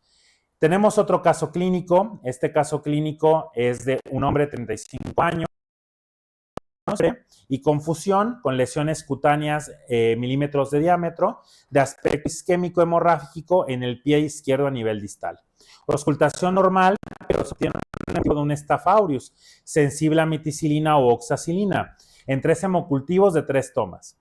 ¿Cuál sería la actitud correcta? Considerar los hemocultivos como contaminación, iniciar tratamiento antibiótico, comenzar tratamiento con dicloxa y realizar el estudio ecocardiográfico, descartar la existencia de endocarditis por la ausencia de soplos y buscar osteomielitis. Así es. Inicien dicloxacilina, que es una penicilina antistafilocócica, o oxacilina, cefalotina, lo que tengan a la mano para cubrir, incluso bancos, si no tienen tratamiento, todavía no tienen antibiótico, pero cubran el Staph aureus, consideran endocarditis y hagan un estudio cardiográfico porque tiene presencia de embolios sépticos y datos sugerentes de una infección a distancia. Tenemos otro caso de 30 años, 3 días con fatiga progresiva, fiebre y falta de aire.